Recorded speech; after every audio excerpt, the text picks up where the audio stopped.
Okay, so let me take this in real quick. We do have two people showing up in this reading in the reverse. The Page of Swords, which is often an air sign, so Aquarius, Gemini, Libra, and then also the King of Cups, who is water sign, so Cancer, Scorpio, Pisces energy, and they're both in the reverse and they're right next to each other. So I get this feeling like they may be working together against you, or they may be working together and you're like a third party to them. So it could be in relationship. You could be the person on the side and you don't know it, or but more so like the Page of Swords energy is young, is very young. So this could be a child, and then the King of Cups, an adult. So you could be seeing somebody who has a child, or it could be your partner if you have a child with them. But also, I do see this dynamic at work where it's like you're working with someone maybe over a project you adore, or you are working with a project with two other people, and they see eye to eye, but you don't see eye to eye with either of them. And the thing is they're in the reverse, so they're not working in their highest energy. They're actually working kind of in a conniving, deceitful way. Like the Page of Swords, might just call you names and be really immature and be like, oh, are you a slowy slowpoke? Like that is what a 5-year-old would say. And we're working at a corporation. So, this Page of Swords you could find really annoying. And then the King of Cups energy could be really moody, could be emotionally all over the place, could be really like, oh, I love you, you were such a great person. And then flip on you the next minute and be like, why don't you care about me? You're never there for me. Yeah, the King of Cups, they're moody people. They're very, very moody, and they don't, the thing is a lot of times they don't see it and they don't get it that they're being moody because they're just kind of ebbing and flowing with the tides of their emotion. But the reason why these two are the first thing I focused on is just what is around them, what is around them here. We have Death, Three of Pentacles reversed, the World, and Six of Cups. And so you're going to have to make some decisions. You're going to have to make some decisions on how much influence they have in your life, how much influence they're going to have in your future, and if what they have to say really reflects who you are. Okay, Three of Pentacles. They could be saying some really vicious things about you, about like your work, and they're not true. But are you going to take that in? Are you going to take that in as truth and then move on with that?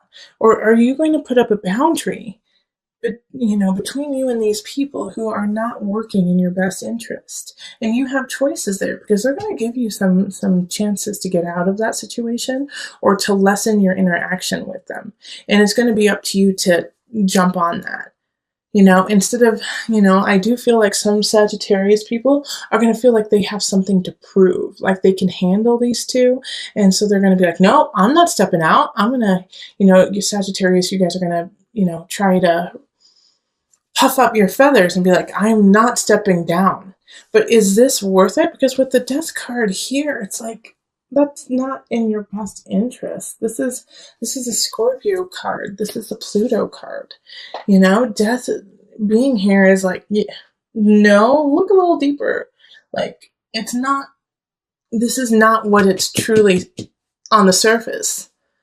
Even though you're working with them and maybe you can make a lot of money, even a bonus or whatever, look underneath that and see it for the truth that this is just a little immature baby and that this is an overgrown baby. And if you put all your focus into this situation, then you're going to lose out on other people who are ready to exit your life if you don't show them some attention. Knight of Staffs. And this is a fellow fire sign. So Sagittarius, Leo, who am I missing? Sagittarius, Leo, Aries. Like there's somebody here who wants your attention, who's worthy of it. And so you need to step up into that and say, oh my gosh, you're awesome. I'm so sorry. I've been so sidetracked with some babies. And there's a future with them. There's a future with them that there's this connection. It's like you look in their eye and it's like zap, yep. It's passionate, it's energetic. You feel alive with them. And if you're in a really solid relationship, and so you're not even in this realm of looking for somebody, this is you. This is a Knight of Staves. This is you. Fire. Get out of that situation so you can start a new beginning. And you have to take those steps to get to your future, to get to the world. Which is like, this is the end and the beginning, 21.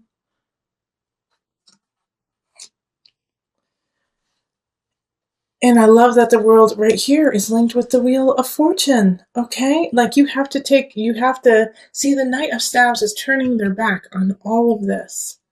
Turning their back on what is happening here with this malarkey, with these two people.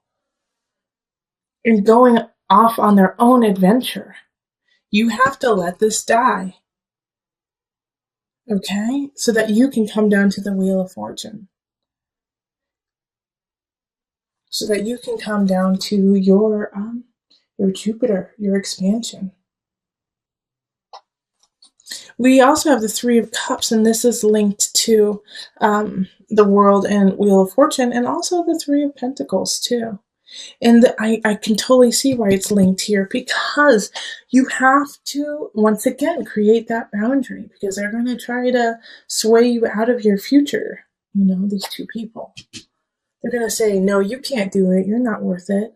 You need us. You need us to be successful. And you can't take that in. You have to let that go in order to get to your joy and your Wheel of Fortune and your celebration.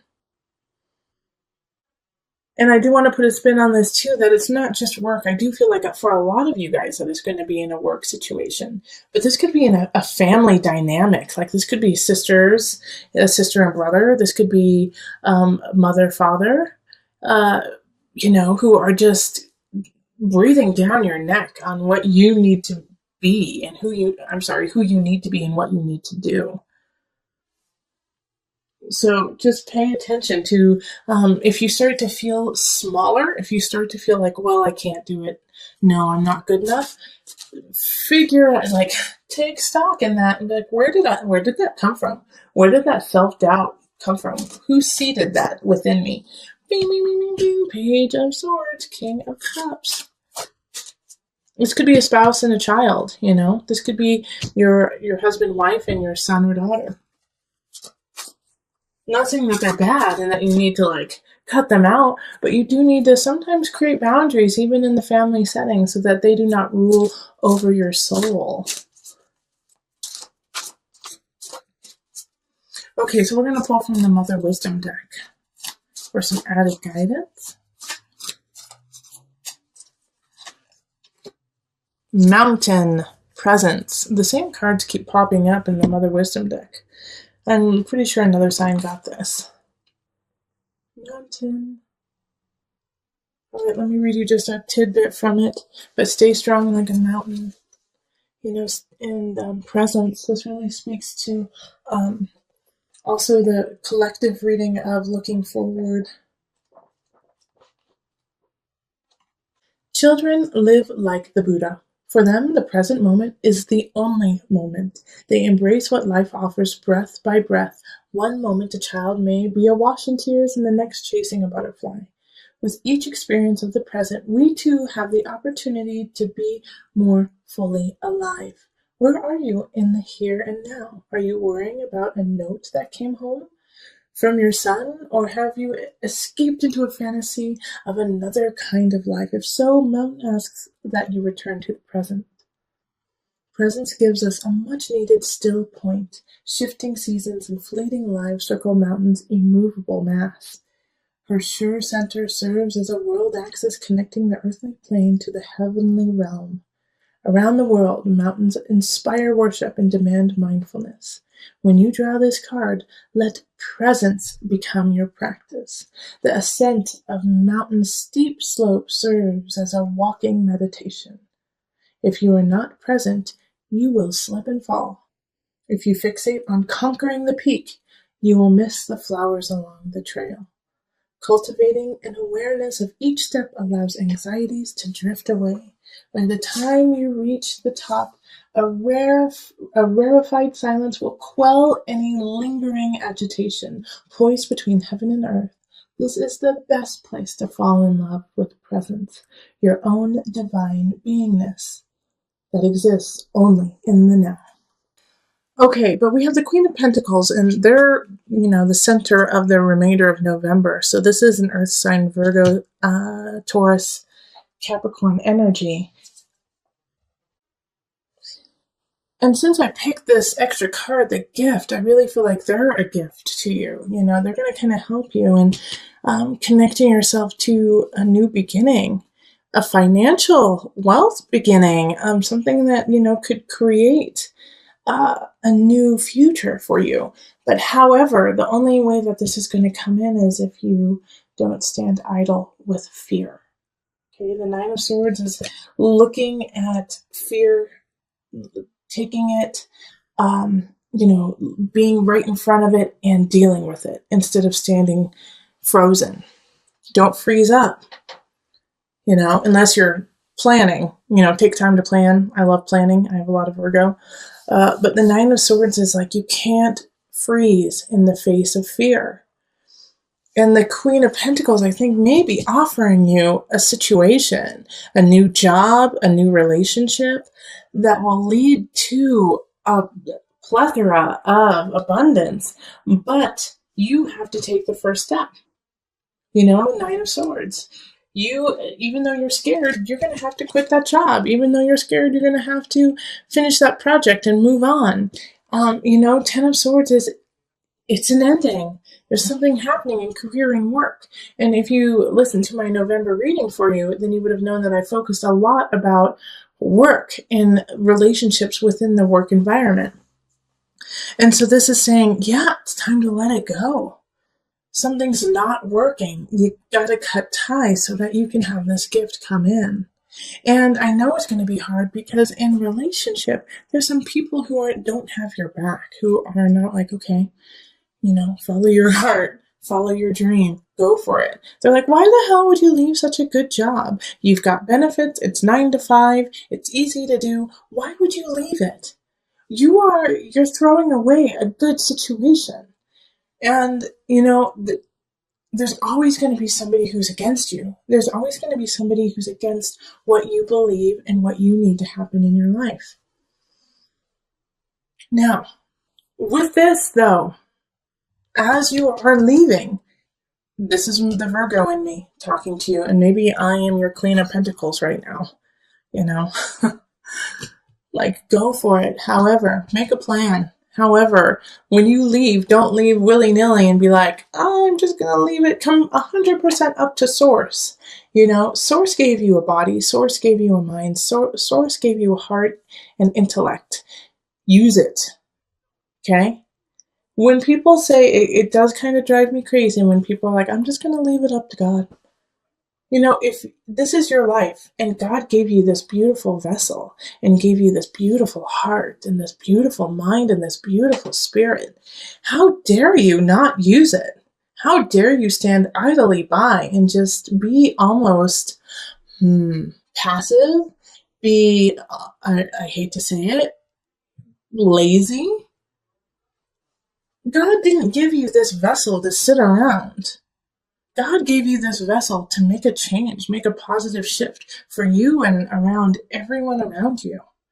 So don't slap God in the face by saying, I leave it to you. I'm not going to do anything. No, step up. Listen to your heart. I always say that. Listen to your spirit. Let God guide you into action. Okay? That is so important. That's why this gift is popping up. You have been given this gift of you, this gift of being. What are you going to do with it? Because you have a new beginning happening, but if you're too scared to look it in the face and actually take the first step forward, it will be taken away from you. All right, so let's call on the angel cards just to wrap it up and bring it all together. Archangel Michael. Yeah. All right. You're working very closely with this powerful archangel who's protecting and guiding you through this situation. You have guidance, you have protection. Go for it, Sagittarius.